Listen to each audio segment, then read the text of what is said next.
like I said, this is a very auto-scrollery level. It's pretty much on rails. However, there are a few strats to just save a little bit of time. So you see Olive put one player in front of the other, which kind of pushes the other one forward. Which does it increase your overall speed, or is it just pushing? I think it's just pushing. It might increase your speed slightly, but. And then as Olive goes around corners, they want to have both their ships in the corner that they're kind of going in the direction. It just saves a little bit as well. Yeah, that's a very marginal time save though. I think it's like at most like 2 seconds. So yeah, not a lot. And also the other piece of tech that I'm doing is I'm actually positioning them very deliberately such that the camera is pushed in certain directions, and if you go in the corner of said direction, it just takes that corner slightly faster. Again, that's another one. Over the whole level, if you do that, it saves like 2 seconds. So not a lot of time to save here. But you've got nothing better to do, Yeah. so... You really do. There's also another thing about this episode is that there is heart management where like there's ships shooting you all the time, and what you might see me do when I get scared is I personally do it when I'm on 2 hearts on one of the ships, is I will separate the ships and try to shoot some of the opposing ships such that they might drop hearts, which will like regenerate my ships. There are also these little targets, but they're not very difficult to hit. And just like as long as you hit them. Ironically, the hardest one of those targets is right at the start where there's a whole 5 of them in the row. All the other targets are just like 2.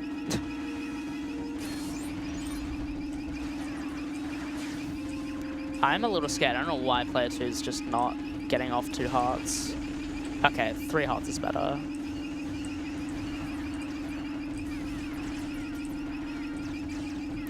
Coming up is the red brick we have to grab. Luckily, I hope I don't jinx myself, is there's the hitbox to grab the red brick it extends infinitely high basically, so it looks like it's a precise position, but you effectively just have to hold left and you get it. Please. There you go. I'm almost dying with, this is the biggest, like, I think it's the biggest risk to dying, and okay, cool.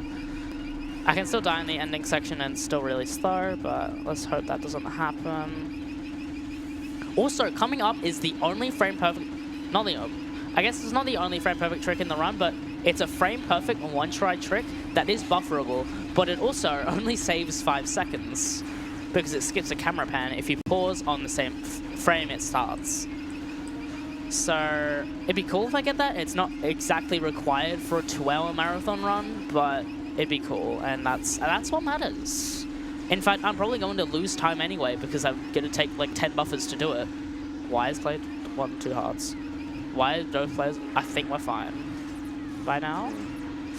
Okay.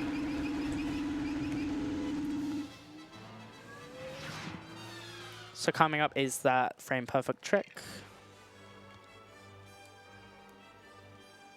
Fun fact also, episode 3 is the shortest in the run, so.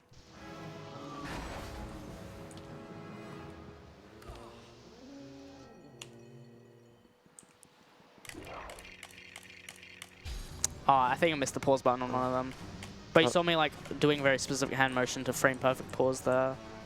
Yeah, it skips this camera pan, that's all it does. I've never seen that before. Is it just like pausing on a certain frame causes you to skip pausing the cutscene? on a certain frame, on the first frame of the camera pan, like as soon the frame you enter the trigger for it, it lets you pause and that lets you drop out, and that lets you then switch to the other character with a non-dropped out player and skip the camera pan. Right.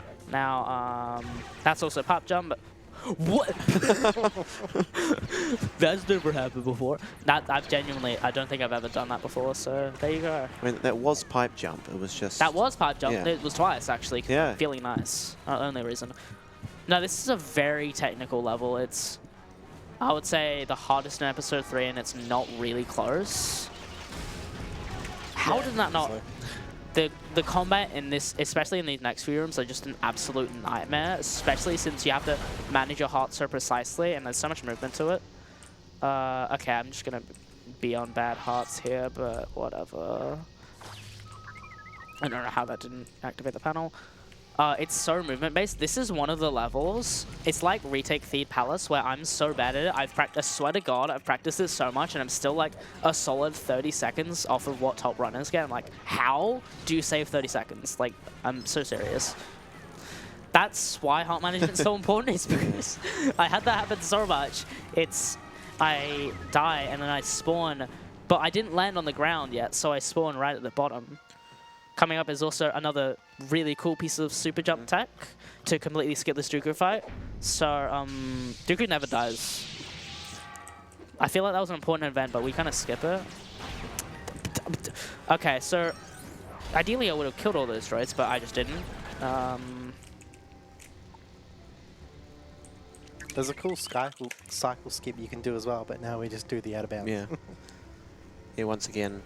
Oh, it's slightly late. That's fine. Once again, in a setting safe position, getting R2 trapped in the corner, and then forcing him to stay out of bounds. Though I don't understand the movement here.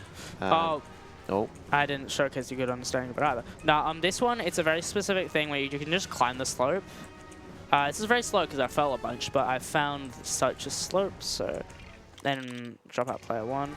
Of course, that's a weird tech where sometimes the drop out of a player 1 just doesn't go through.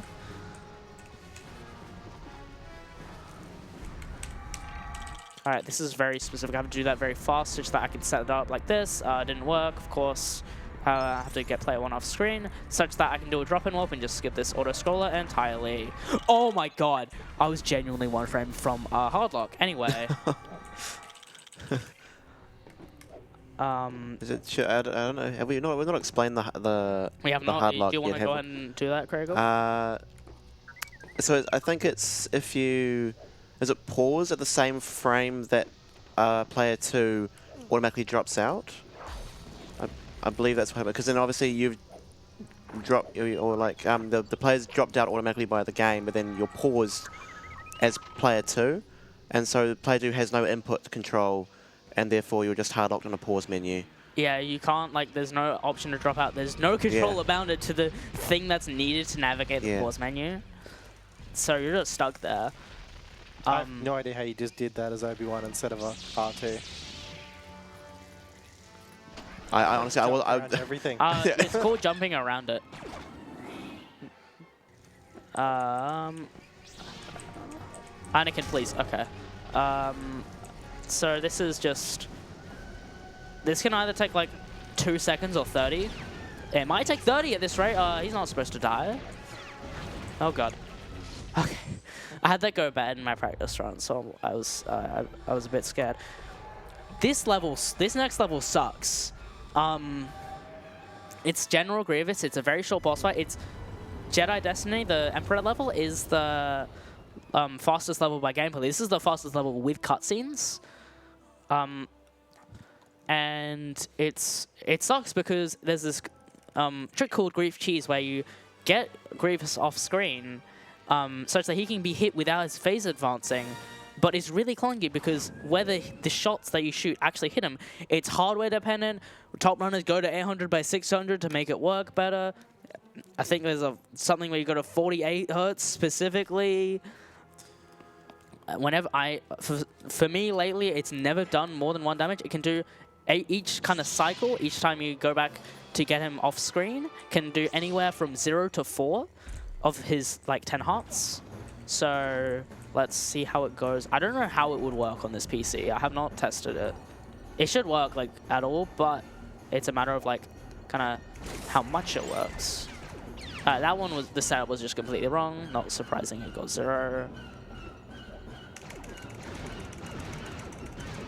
That's pretty good.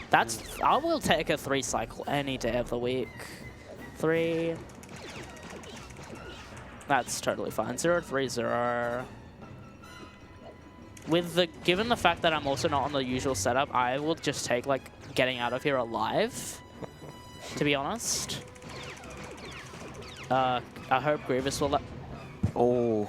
So that can also happen where you phase advance accidentally if you go on if you let Grievous on screen too early, such that a shot can hit him and Wait. Luckily, you can just do that and the fight.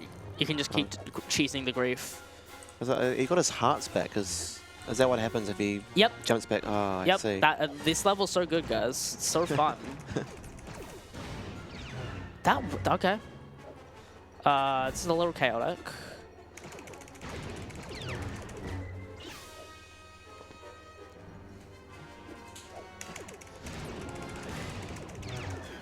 Two cycle. Okay, 3 left. If you get him down on 1 heart, I can just finish him off. I think. I hope. Or the like lightsaber slam, right? If he could like take damage today, that would be nice.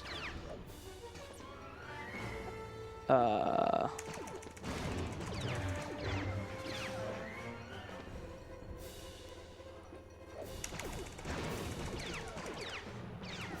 really hope this doesn't destroy everything.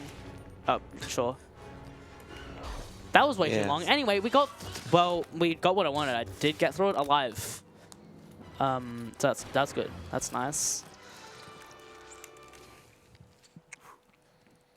So coming up after that torture level, we have Defensive Kashyyyk, which is very like 1B2C combat based. It's pretty fun. There are some pretty cool tech in it. What? Why did that make I'm just as confused as you are. What the hell? The menu sound or whatever, didn't it? Pausing. I did not know. That's never happened before. Okay, there you go. Well, it didn't seem to cause any issues, so it's. Maybe I just discovered a skip. No, there's no way. I just. Now the runners, this community is amazing for finding like tech. We've had so much time to just know so much about this game, and such an incredible community of just really dedicated people to finding out every little thing about this game and this run. It's awesome. It's the reason, like, one of the reasons I've been so addicted to this run ever since I started. It's so cool.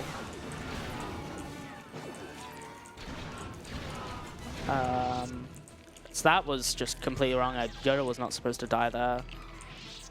Now, I will say there was a bit of a miscue. There was that anonymous $66 donation. Yeah. Bit early, but I appreciate it anyway.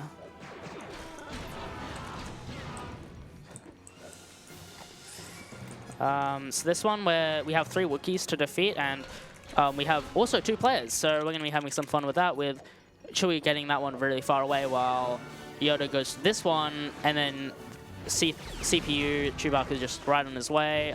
There is not supposed to be this guy here. Sure, that's not how you're supposed to do it at all, but...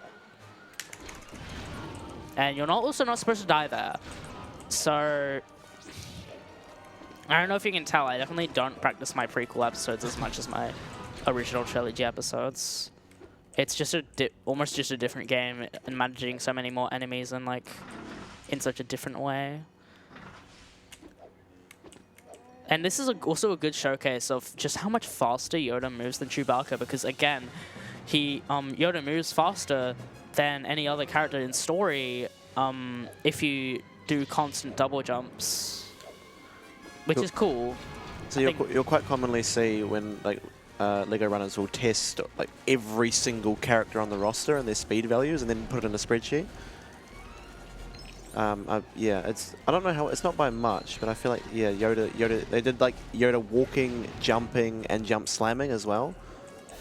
And tested all of those for every single character. They put it in, yeah, they love collecting data like that. Yeah. It's pretty insane with it. They did Yoda slamming for all characters. No, Yoda's. Okay. Every character, Chewbacca can actually Yoda slam. I just haven't showed you that yet, actually. Sounds fast. That's just an eye play, I'm sorry. So this is a very tricky section that you see I completely just butchered, where you have to move Yoda through the enemies and also shoot them with Chewbacca, such that both the enemies die with exploding blast balls and you also don't explode Yoda. Or that's a jump that I've had trouble with, but that's known as a pixel jump, which is a repeated tech. Ignore what Chewie's doing here. That's a repeated tech, and it's basically jumping on a specific...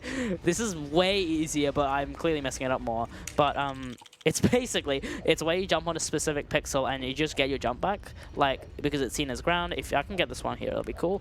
And that's another great example of one. If you want to force this any time, buddy. All right, thank you. Please, okay, thank you. So then just some last enemy management to finish it off. Ow. I don't know why. That hurt. That hurt my soul, actually. And just another good use of fast force, letting you get this done quicker. Yeah. And before I believe. enemies spawn. And coming up, we have the end of episode 2. They're very short levels. Both of them are only about 2 minutes 20 each, if I don't make any mistakes. And they both have their own little attacks. Specifically, this next level coming up has a skip known as Library Skip, which is quite an infamous drop and warp. It's not the hardest thing in the world, but there was, if any of you haven't seen the Summoning Soul video, which you should, it's a great video. It's known basically for someone being on pace for a really big minute barrier that's been a months-long grind for it, being on pace for it, and then just missing it for 50 seconds. Like, this trick loves to stop working for on-pace runs and just high-pressure, like runs where the result matters. Coming up before that, though, we have a little quick, hopefully I can barely get to this transition before my movement gets taken away. I don't know why that missed. You can see how close I got. It was like 1 frame after I got my movement back. It was fine. And then this is a cool jump. It saves like 1 singular second. Genuinely, I don't know how that failed. That looked perfect, but I did it again because it looks cool, and that's what matters way more. Of course. Saving the frames. 7 frames. That's saving the frames. Oh, Well, so, I was going to say, I hope it saves more than 7 frames. 1 second is definitely more than 7 frames. But what if you just have a really bad PC? Makes frame perfect really easy. So this is upcoming Library Skip. It's a very specific setup with Yoda positioning, Obi-Wan positioning. That's Obi-Wan. Yeah, that's Obi-Wan. And also the camera angle and the timing of the drop-in. It's very specific.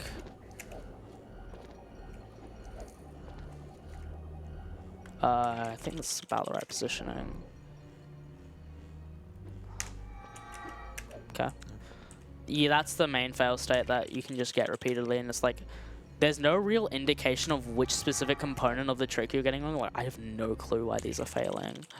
Might be a camera angle thing. There you go. nice. Nice.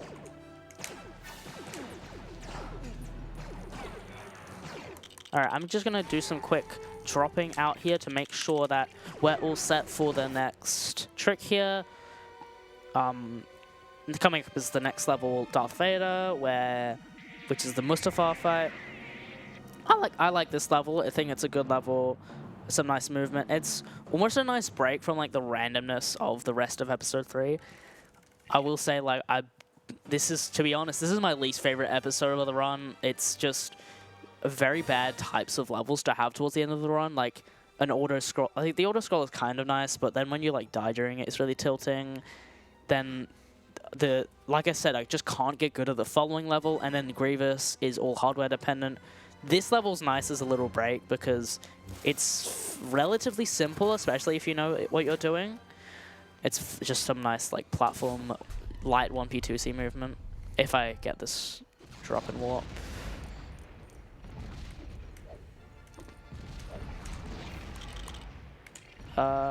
Nice.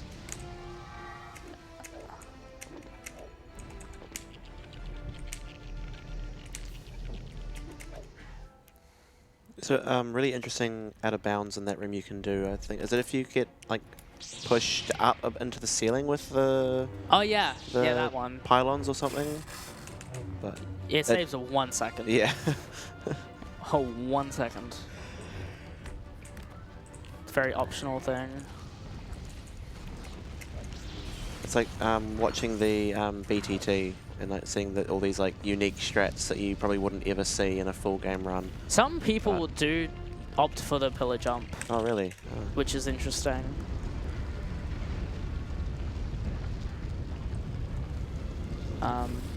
And then coming up, this is also like one of the, if not the only levels in the game where a death actually has consequences beyond a 2-second respawn time, because like there's rising lava, they can't exactly facilitate like respawns at the same place. They have you restart the this section again. Very rare for a Lego game.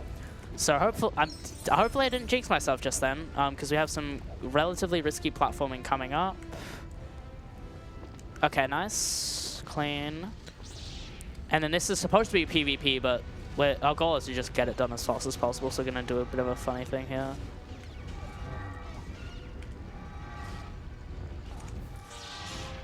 And it's just over, that's episode 3. So if you can control both players there, it doesn't matter who wins, because it's like you're fighting your co-op partner. Yeah. So you just let the AI hit each other and then just make sure you've got both. What I will say is we have a pretty long cutscene coming up. I'm assuming the disguises incentive hasn't been met yet. And after this, we have plenty of time for some donations and announcements if you want, host. Yeah, no problem. You're right. The disguises incentive did not get met, unfortunately. But one thing I did want to do, and something I've been asking people while I've been on host, is what got you into running this game? Well, you kind of touched a bit on it earlier, but I'm just curious the story behind it. I love, like, it's like a lot of other Lego owners. Like I've loved these games for such a long time, and yeah, like seeing this like speedrun as well. It's such an interesting run. It's such an interesting run, and what I will say, like, oh my god, I love this community so much. This like the Lego community as a whole is so good. There's such lovely people, and beyond that as well, like just as well as that, what I will say also is like the TCS community, especially this applies to the Lego community as a whole, is that we're so like, it's the culture for pushing the games to the absolute limits and just having such a really like positive attitude towards everything. Actually, I want to draw out player 2 here. Just having a positive attitude towards everything, but also just going crazy with ILs, labbing, figuring everything out about this really complicated game, and just making things like making the run better, optimizing everything so much. It's so dedicated. It's such a dedicated community to that, and I just love like the shared attitude that we have to just cracking this game open. It's so good. Again, the positive attitude as well. And also, there's the new season of the annual summer tournament ended on Monday before ASM started. The annual ladder league, which ended, and it's a fairly complicated format. But it's basically every runner, about 20 runners, get into the tournament and battle it out to qualify for a top 8 bracket. And this year, they got to hold the top 8 bracket in person, which was so good. And what I will say is, I don't know what it is about the format and this game and no reset tournament speedruns, but the matches are so good. Even like, they're like by far the most like engaging like speedrunning matches I've ever watched. They're absolutely amazing. Like, even if you're not a TCS fan, even the commentators just do such a great job explaining everything, and like, it's like I would recommend giving some things a watch. And also, if you want to give this game a try, like, there's like links in the Discord and the speedrun.com. Like, everyone's there is lovely. They're so willing to help. Like, this game's so fun. If you like love this game as like a kid and want to get back into it, speedrunning is a great way to do that. We'd love to see more people like running this extremely fun game. And like, there's also a pretty recent few months ago tutorial series that came out. So if you want to just follow that, that streamlines learning the game quite a lot, and that's really awesome. So yeah, some really awesome stuff just been happening as a whole in the Lego community, and I love the community so much. Sorry, that was a bit of a yap, but it was a good time for it because Oh, now we're actually no getting problem the at all. gameplay. That's exactly what I wanted to hear. I love hearing those kind of things. So something we haven't really talked about at all is different versions of the game, because it hasn't been relevant at all. But on the Wii version of the game, I believe, exploding Blaster know about Bomb this. works in vehicle levels. Really? That's a new one. I actually didn't know that. Thank you. I'm like 90% sure that's right. So you actually just go straight through all of this stuff if you're on the Wii. Sorry, I don't know how that happened. There you go. That's what you're supposed to do. While we were all yapping about stuff, we did just do barrier skips, like in Gunship. One of them being using the unique drop-in warp mechanic of this, of vehicle levels in this game. Oh, you also see the red brick we collected in 3-1 come into effect. Yes. The super smart bomb it's the torpedoes on the back of the vehicle just end up instantly They're destroying. not relevant like at all. They're No. just there Yeah. because we have infinite torpedoes on that applies to vehicles Also- which very much shouldn't have torpedoes, but So do you require the torpedoes to do it, or is it just you just press? no, The button. like You just they're press not it. relevant to anything. Oh, okay. But yeah, what I'm also doing is I have 2 players dropped in, and that's so I can alternate VSB like triggers, and that basically makes it so that effectively I'm just constantly like throwing a bomb on the screen so that every enemy on screen dies. This has a specific position so that hopefully these spawn together. I don't think they did, but that's still a decent spot for one of them to be in. I'm 1P2C'ing as well, such that I can wrap the AT-AT and get the bomb ready to just yeet straight into the guy. Then, yeah, here's the other one. Oh my god, that's not where my players are. Okay.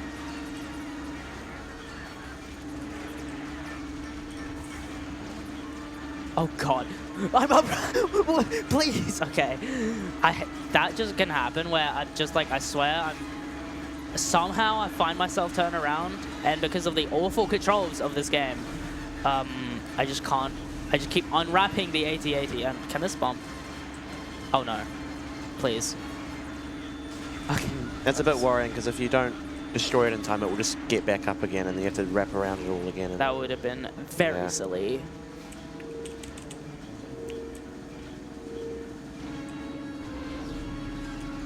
Oh my god, what am I doing? I thought it was another This has another AT-AT wave, but as well as other enemies use vehicle smart bomb on.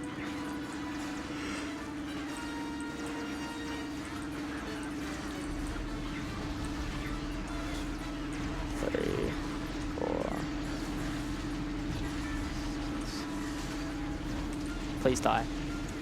Alright.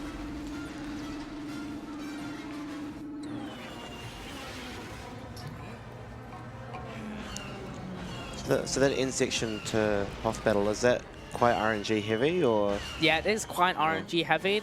It's just down to where all the enemies spawn, whether it's the AT-AT or the guys you do vehicle smart bomb. There is a strat there where instead of, you saw me go around the arena, there is a strat there where you just completely separate the players and go on complete opposite sides of the screen. And I think the VSB, the vehicle smart bomb bombs barely trigger around the whole arena. But what that also risks is a soft lock, because you can, if you kill someone barely off screen enough, they themselves get killed, but their icon for like the objective to kill them doesn't go away. So you have this icon and this instruction to kill the enemy that you've already killed, so isn't there. You're just soft locked, have to restart the level, like play the longest cutscene in the run, and like it loses 4 minutes, and I didn't really want to risk that. Coming up here, this is a cool level. It has a trick called boom skip. So if I get it first try or second try, if I just get it, I might ask for a boom to celebrate. As people do in the Twitch chat as well during people's runs. I killed. Okay, that's an unintentional boom, but it's kind of ironic because you kind of skip a boom for boom skip, but people boom when you hit boom skip. I don't know. Making up for the boom. That's oh yeah, I see.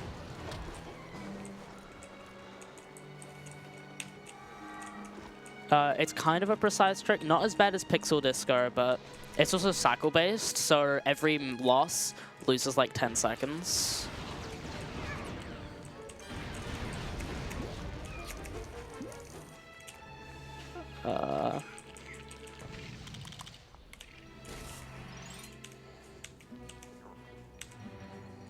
Oh, nice.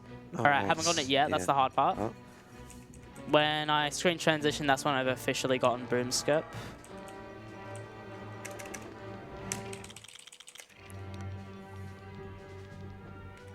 That's it. Boom. No. Boom. You can, yeah, you can boom with your hands. Yeah, that's another option as well. Okay, that power up every like time I would hate that power up despawn, it despawns, so I'm glad it didn't there. What I can do if I play this really well, I don't know if I am right now, but I can sustain the power up long enough. Like I said, abuse the fast build for the build right at the end of this room. I'll be able to barely use it at the end here. Yeah. And that's really nice. This one, it's very specific movement to hit the 5 buttons at as I'm sliding down. I did miss this last time I played it, so let's hope I don't this time. It's a very specific line that I take with Han, and then I do just use the other 2 a layer. If I'm really good, I can get a camera pan skip here. I didn't get it, that's fine.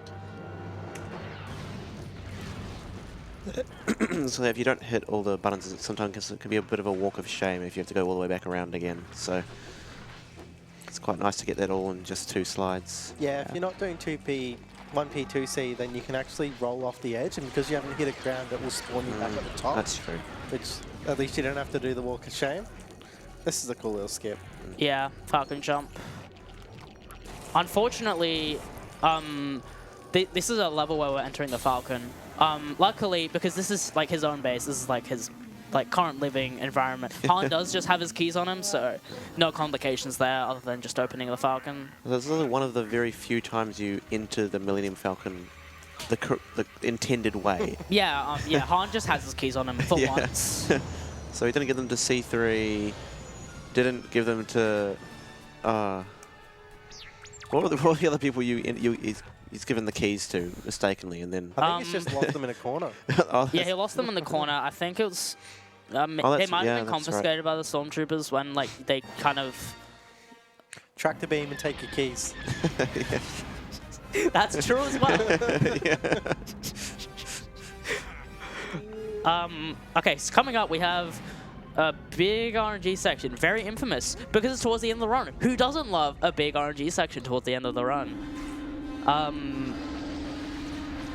right now. We just have some simple, not too simple, but some nice, just destroying these turrets. A little calm before the storm. This is like relatively simple gameplay before, and then we'll have some upcoming torpedo walls.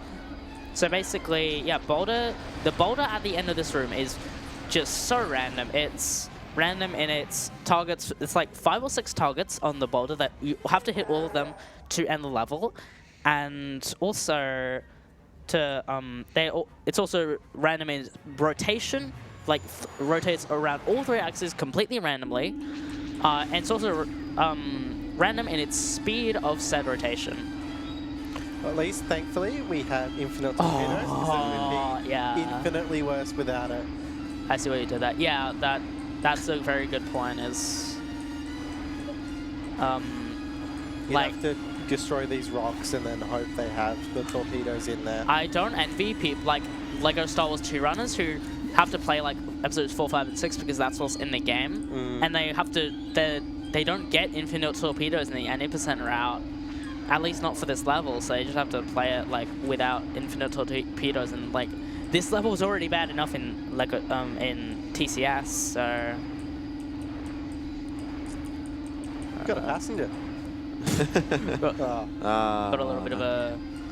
I'll got more of them. Yeah. This is very comical side. This might actually cause blanks, so I hope it doesn't do that. Considering I don't think I normally have it on in 80% runs, but we'll see how it go.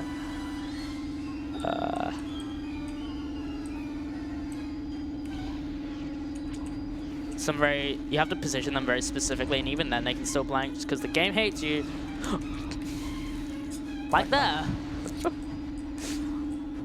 Alright, here's the dreaded boulder.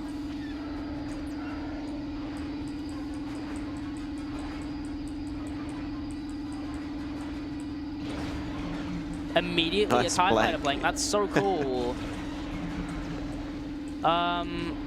If it gets really bad, I'll have to turn tractor beam off. These targets are showing themselves pretty nicely so far. Seems good. Yeah, okay, Yeah, that was quite a good boulder. Yeah. Alright, so now we have just 3 levels left. This is known as a pretty big gauntlet, especially in like the end of an on-pace run or like a tournament run. We have Dagobah, Cloud City Trap, and Betrayal of a Bespin, all of which have their own like big tech and like skips that are very non-trivial. And so, in fact, one of them is a one try that loses like 3 minutes to miss. So I'm really hoping I hit that because that would be cool. And that said, one try skip is in this level. Oh, dagger pad, hut skip. Yeah. Right. Yeah. Did you do that when you were playing the game? Yes. Nice. I think I got it.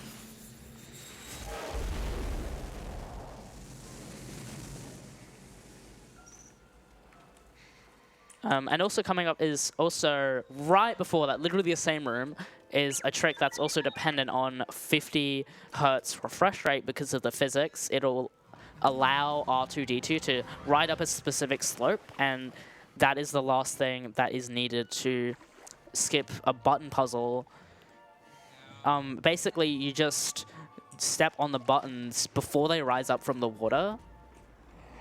So we just, like, speedrunners have memorized the positions of them with visual cues. And just kind of cross it with both players at the same time. It's pretty tricky, but I think it looks pretty cool. So firstly, I'll just be switching to 50 hertz in the menu here, as you do, as soon as I get done.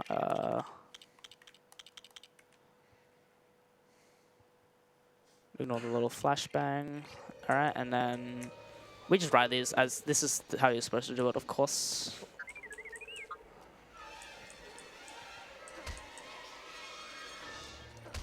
Anyone who's played this game will just know how annoying these bats are as well. Oh no, yeah, they're Just They are. yeah. It's just, my question is, how would they like physically be doing damage? I like. yeah.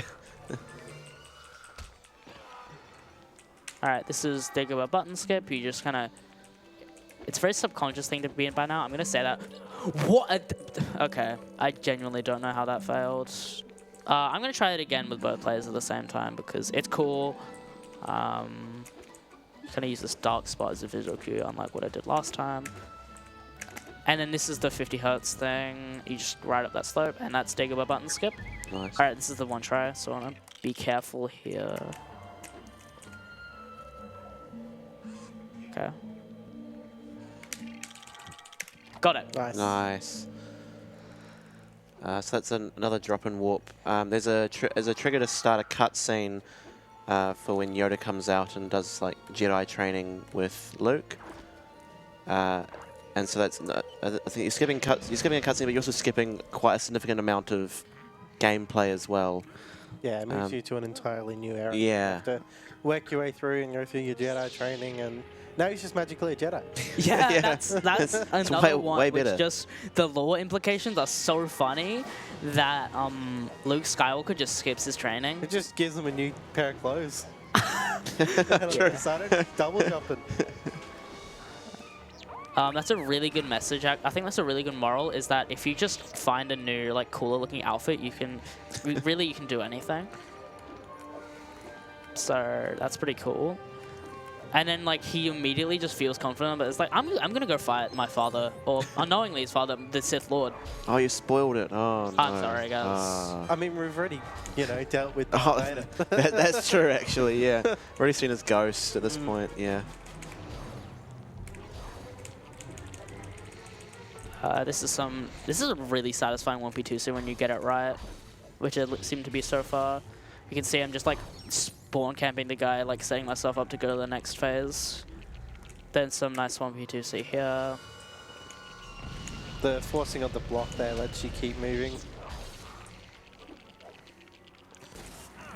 Also like a somewhat unintended thing again. You push the bridge enough so that it's above the death plane. Yeah, that's a good one. This one, you just kind of... You're supposed to get this up with both players, but let's be honest, you only ever need one person, right, to do everything, so... And as Yoda's doing that, I'm just killing the bats here so they don't get in our way. I think I got all of them. And I'm going to be hoping and praying that R2-D2 shows up to do the thing he needs to do, kill this last bat. I don't know. Okay, thank God. The annoying thing about the bats is they will just stop your nice building, and then you just have to start the entire build again. And fast first is nice. The game really likes to do like a lot of long force actions at the end of levels. See, that one's not too bad because you deal with the bats, unlike the other ones where it actually lets you skip cycles because the enemies haven't spawned yet. True. So coming up, we do have the infamous level Cloud City Trap. There are 4 Darth Vader fights in this one, 4 kind of like phases of him having different hearts and you having to get rid of all of them. We only do one at the end. We skip every other one in vastly different ways, which I think is pretty cool. This is where DV3 comes from. Darth Vader 3. Yes, right. There are 4 and skip infamous tricks. Oh, yes. Skips the third of them. Now I know. Yeah. Because I don't know where the 3 came from, but it's room, or the third fight you do. Yeah. So this one, like every room, it's a very dense level, I think. Basically, yeah, literally every room, every single like time between the screen transition, there's a pretty major skip. Just another one of those levels that just keeps on giving, and it's very infamous for being like, it's right at the end. It's a pretty big like threshold to getting a PB. Yeah. Great start. That's okay. Small thing. This is another super jump kind of storage where you're not like this. Getting into that mini kit area activates a super jump. If I time it right, doing things to loop, I drop the guy in and he just hits the trigger. This I use exploding blaster bolts and for the stormtroopers to get rid of that to avoid a puzzle. That's a fun one. Yeah. So not only do your blaster bullets do it, but deflected blaster bullets also explode. Yes. So. Then this is a little panel fly to skip this fight, in like the carbonite chamber. It's very specific movement. I missed it. Nice. Every runner, like there are many different setups for this. Honestly, just take it by gut. I think I do have the best setup for this one. I don't do it. Okay. Can't fail it. Oh, yeah. It works every time, I think. Why did I... Okay, I went way too risky on that jump. I'm going to be so honest. R2 really likes jumping off ledges, okay? I don't know what his deal is. Well, he's in luck for jumping, because this next one is also a super jump tech, where I'm going to have to pause buffer for this one. Apologies, by the way. This room is really bright. That looks like a good frame. Nice. All right, hopefully I don't pop and bounce. That'd be embarrassing. Okay, and you just climb up this. This is a really convoluted out of bounds because the trigger to the next room is actually like way up here. And you kind of just clip there. All right, this is really precise jumps. This might take quite a few tries. Craigle, if you remember, do you want to explain the sheer precision that this jump needs? Did you say it? No, I don't actually. No, I just know that it's incredibly tight. Is it 3 frames? 3 frames over the inputs, yeah. I'm trying to follow my visual cues right now. There you go. There we go. Yeah, there's that. Still better than disco skip. Well, in some days, I agree with you. Some days I just can't get disco skip. Because I do RNG disco, though. When was the last time you did RNG disco? Sorry guys, the tiles ended a bit early. Luke Skywalker died. Alright, so that's Cloud City Trap. Firstly, great cutscene.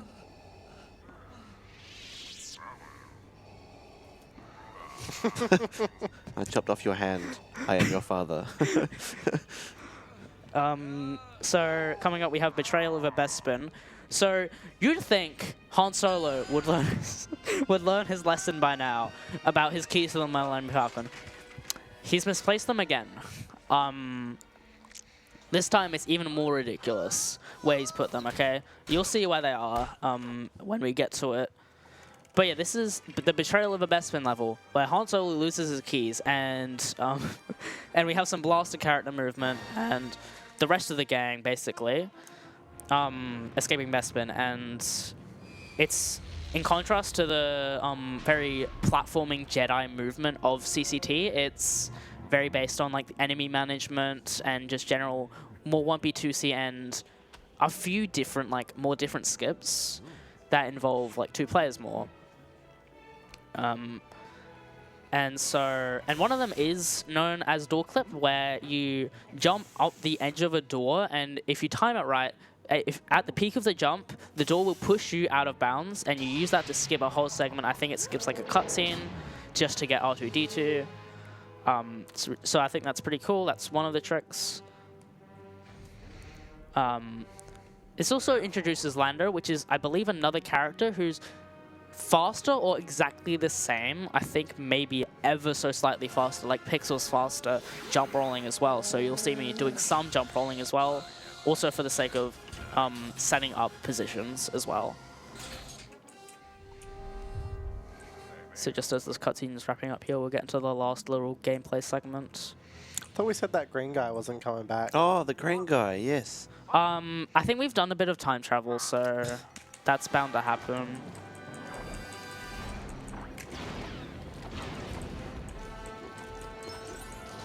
At least blue guy never came back. Oh, That's yeah, true. for sure. Yeah. And at least green guy's nice for us. He actually opens the door for us later. So, like, It does. It's gentlemanly. yeah. Okay, ideally I would have gotten a camera pan to get there. What we can do is we can exploit like really fast shots. Hopefully, ideally I would have gotten 4, but 3 is fine, so that we can get done with this fight where we only have to get him down to 1 heart. Get done with that fight as soon as possible. So Lando and Han Solo both have a unique kind of dive roll, which goes into, if you shoot directly after in the dive roll, you get a triple shot. So you saw Olive do that there to get 3. Yeah, ideally 4 shots off very quickly against Boba Fett. It's door clip That's time. unfortunate. Oh, This one can also just screw you over with RNG. Hopefully it doesn't happen now. Oh no, it's about to happen. I believe in myself. Come on. Let's go, Chewie. Yeah. nice. Absolute Yeah. clutch up. I'm going to check whether I'm aggroed here. I was. This is another helmet one, which we love. So, okay, Han misplaces keys again. This time, they're not even in the bounds of a level. I don't know how we did this, but somehow the keys to the Millennium Falcon, we'll have to go completely out of bounds to get. So, I think he really needs to be great. He's in Carbonate now. Like, I really hope he repays his debts when he gets out of that situation. So right now we're just setting up to go out of bounds. I missed it. That's fine. What we're doing is we're dropping out a player, or we're setting up such that we can drop out a player, and while he's dropped out, he actually will go out of bounds. So then we can continue the out of bounds to grab the keys.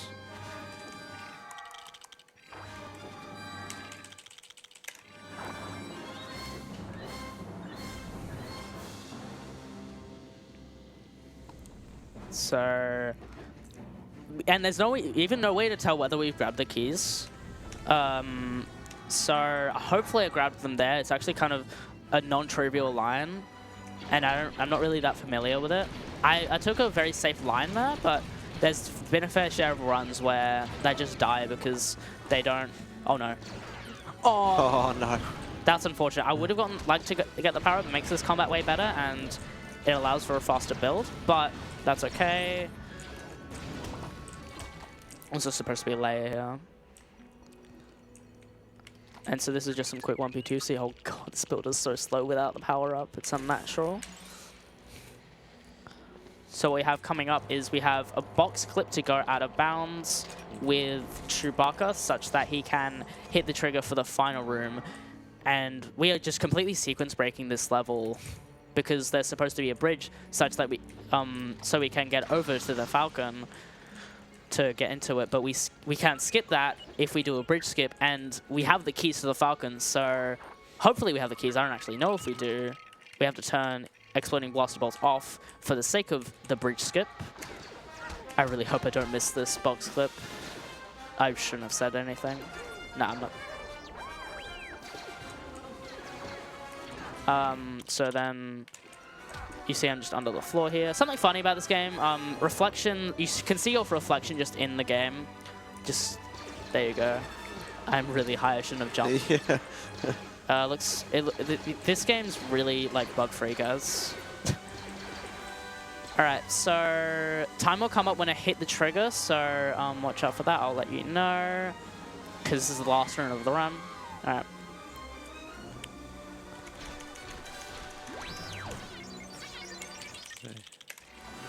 So hopefully we have the keys. I'll say time if we do.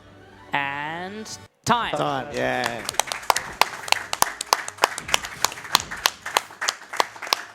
So, yeah, that was LEGO Star Wars The Complete Saga. 80% finished all 36 levels in 2:44.22. Barely underestimate. Oh my god. But yeah, it's seriously one of my favorite speedruns of all time. It's so cool. I love that. I'm in love with the fact that there's this just kids game, like, it's intended for kids, but we've seen so many grown adults, like, push this game so far and take it so seriously and push it so far to make such a, like, an awesome speedrun because it's broken in such an interesting way. And I'm just going to give my shout-outs again. I did this kind of in half, but to the community, I love the LEGO community so much. They're so awesome, not only in how friendly they are, but they push these games so far. If this showcase of the run didn't say so, it's so cool. Like just how dedicated they are to that, and yeah, it's it's really just not really like a lot of other speedrunning communities, really, like.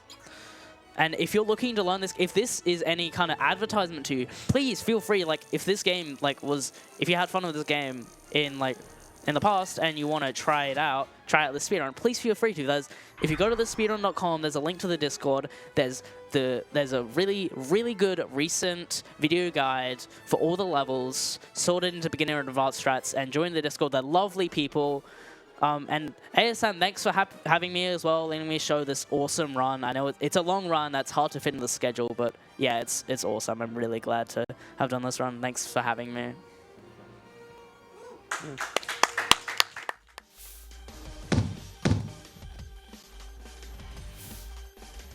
Thank you so much, Olive, for that brilliant LEGO Star Wars run. That was super cool. Coming up next, we are going to have, as of now, Pokemon Scarlet with Hal Carey, though if you are particularly keen on seeing Pokemon Violet, get donations into the bid war before the run starts, and maybe we can switch that over. That'll be the end of my block on hosting for tonight as well. You've been great, and I'll see you next time.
All right, up next we have Pokemon Scarlet and or Violet, but it's definitely Scarlet. Any% glitchless by Halkery. Take it away.